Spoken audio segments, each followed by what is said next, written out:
Assalamualaikum warahmatullahi wabarakatuh. Alhamdulillah wa syukurlah, pada pertemuan kali ini kita dapat berjumpa kembali dalam keadaan sehat walafiat tanpa suatu halangan apapun. Amin ya rabbal alamin. Pada pertemuan kali ini kita akan bahas materi mengenai yaitu pendidikan agama Islam dan budi pekerti kelas 5 semester 1. Adapun tujuan dari pendidikan pada pertemuan kali ini yaitu peserta didik dapat mengetahui, memahami, menganalisis, mengamalkan dalam kehidupan sehari-hari mengenai Asmaul Husna, khususnya yang akan dipelajari pada pertemuan kali ini, yaitu hanya Al-Mumit, Al-Hayyu, Al-Qayyum, dan Al-Ahad. Anak-anakku yang saya cintai dan saya banggakan, Asmaul Husna artinya adalah nama-nama Allah yang bagus atau yang baik. Kenapa kita mempelajari Asmaul Husna? Kan kita sudah beriman kepada Allah Subhanahu wa Ta'ala. Ya betul, kita sudah iman kepada Allah Subhanahu wa Ta'ala.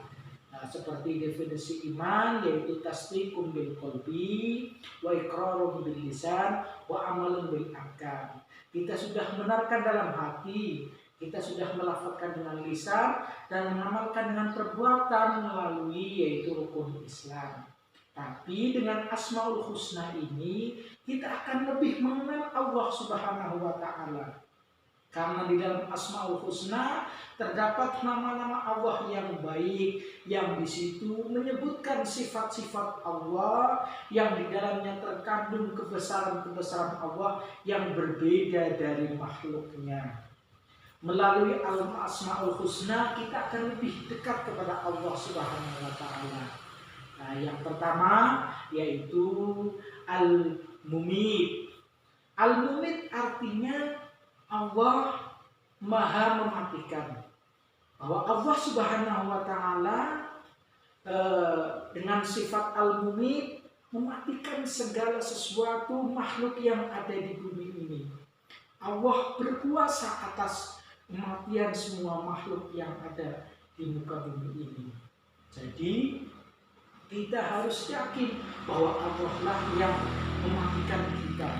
Maka kita harus beriman kepada Allah dengan mengambil hikmah, yaitu kita membuat bekal untuk setelah kematian.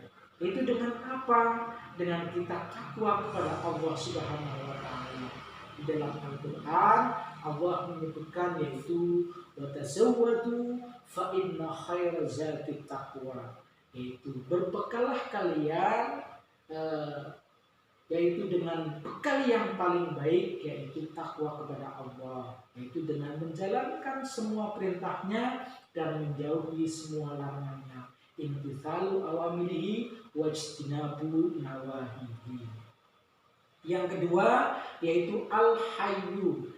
Al-Hayyu artinya yaitu Allah Maha Hidup.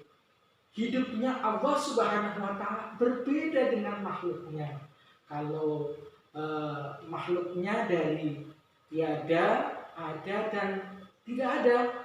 Kemudian dari yang dilahirkan, kemudian dewasa, tua, kemudian tidak ada. Tapi kalau Allah Subhanahu wa Ta'ala Maha Hidup, hidupnya Allah kekal abadi.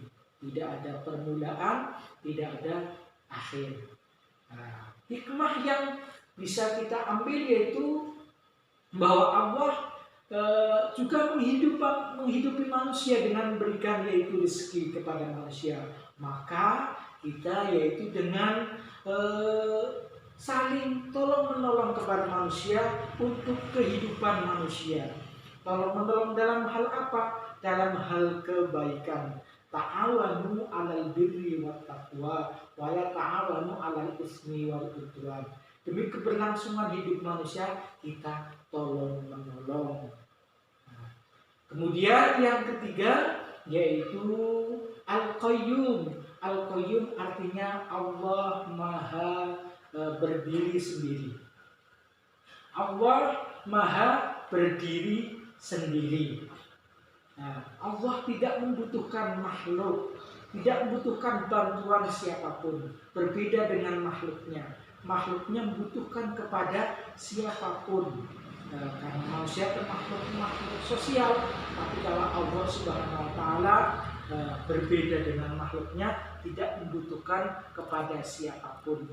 Hikmahnya bahwa kita harus selalu bergantung kepada Allah Subhanahu wa taala. Kita harus mandiri, menjadi manusia yang mandiri dalam kehidupan di dunia ini. Yang keempat yaitu Al-Ahad, artinya Allah Maha Esa atau satu. Ya, Allah Maha Esa atau satu.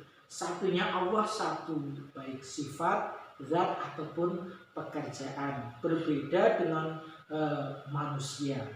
Ya, di dalam Al-Quran Allah menyebutkan wa ilahukum ilahu wahid, la ilaha illa huwar rahmanir rahim. Ya, dan di dalam surat Al-Ikhlas yaitu qul huwallahu ahad, Allah Maha Satu. Allah tidak dua dan tidak tiga. Kita meminta kepada Allah Subhanahu wa taala. Kita minta pertolongan hanya kepada Allah Subhanahu wa taala. Jadi kita hikmahnya tidak boleh meminta kepada siapapun selain Allah Subhanahu wa taala. Kalau kita meminta berarti kita mempersekutukan Allah Subhanahu wa taala, kita menyalahi hukum Allah Subhanahu wa taala dan kita menjadi golongan orang yang musyrik dan kita akan dibinasakan Allah dalam nerakanya Allah Subhanahu wa taala. Demikian penjelasan Asmaul Husna. Terbatas hanya 4, yaitu Al-Mumit, Al-Hayyu, Al-Qayyum, dan Al-Ahad. Semoga anak-anakku bisa mengetahui, kemudian bisa menganalisis dan bisa mengamalkan apa yang terkandung dalam pada Asmaul Husna tersebut. Demikian yang bisa kami sampaikan. Akhirul kalam, wassalamualaikum warahmatullahi wabarakatuh.